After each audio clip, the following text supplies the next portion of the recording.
What is up, guys? Welcome to my new channel. This is Randy's 1000 book review. As stated in the title, the purpose of this is for me to review and read 1000 books. Why 1000, you say? Well, it's not just a dramatic number. 1000 is the exact number that you have to have in your own personal collection for it to be considered a library. I do not have space for a library. Most of my books are in a climate-controlled storage facility in my local town. But maybe by the time I get done with these 1000 books, it would be super awesome if I had a personal little library and, my own house. Who knows? Maybe the channel will go off. But we will do real book reviews here. That's one thing that I'm going to be pretty big on, guys. What do I mean by real? Well, that means that I'm not going to be sitting in front of a fireplace that costs $8,000 with low lighting, candle lighting, and real dark gothic ambiance, trying to romanticize every single book. I'm not going to go and pose with books in a park while I pet puppies and give toddlers $100 bills to give views. I will give a realistic, real person opinion. I do not have an editing team, so what you see is what you get. But maybe that'll be something that you're more interested in. I know in the AI world, everybody is, doing everything they can to make fake videos, and they're getting so hard to see and understand what's real.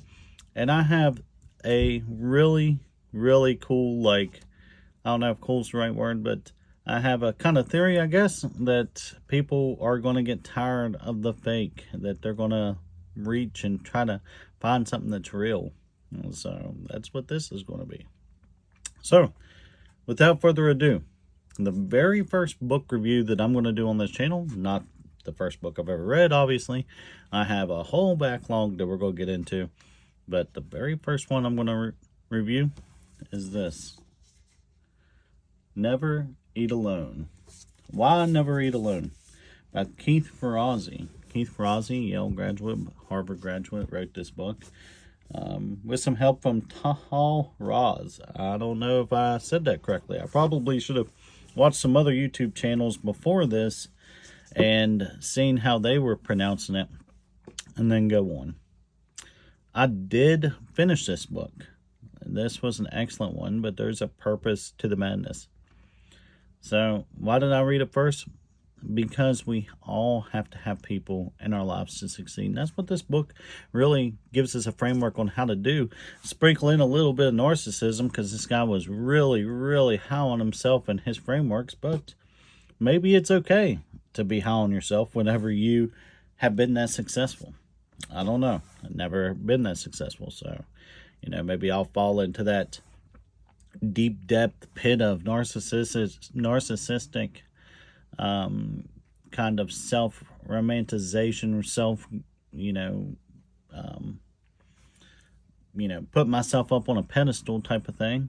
But there was some really cool points. So one thing I like to do when I read books, regardless of whatever their opinion is, regardless what my opinion is of the person who's reading or writing it, I try to learn something from every single thing that I read, and I try to learn something from every single person that I meet. I always assume I'm the stupidest one in the room because it was that fact for a long time, even to this day. So, Never Eat Alone.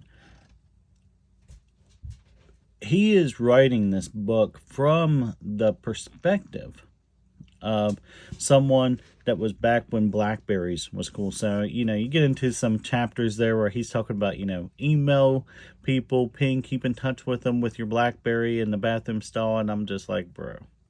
I guess the thing that you got to keep in mind when you're reading these self-help books is, you got to take the meat from the bone. So you got to look at the context that was written and the broad ideas, and he definitely had some good ones.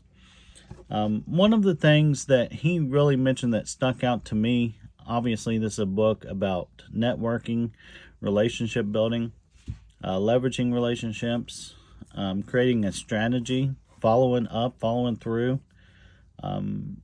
being vulnerable and being authentic. One of the things when I read this book that really stuck out to me is that relationships are like a muscle, and that you can't use up social equity.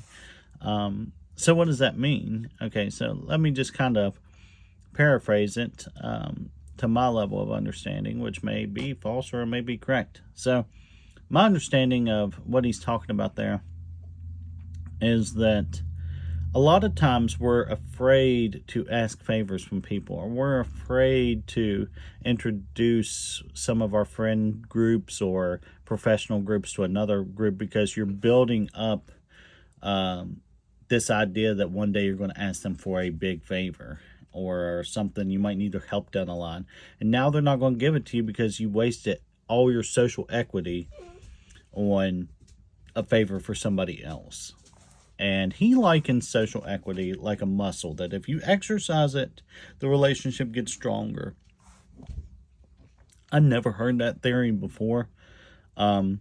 Obviously, he was Keith Ferrazzi is a very well-connected and, as I said before, successful individual. So there's a reason why he came up with that. And I thought it was just so interesting that if we continue to pull on the strings, so to speak, of favors, if we continue letting people meet people and working with them and talking to them, that you're not going to run out of social equity with an individual.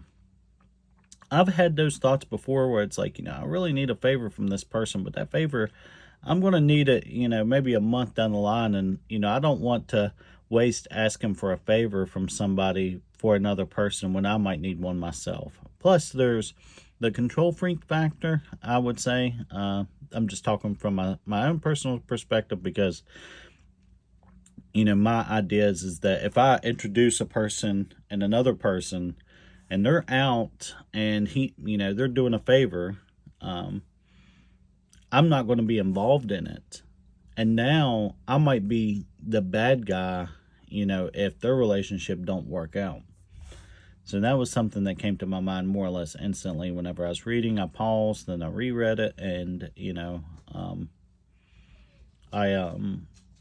I really like that theory. That's pretty much the biggest takeaways. Having a plan, not being afraid to reach out to people, not being afraid to have some rejection, and kind of using relationships more often, not being afraid to reach out and ask for things from people.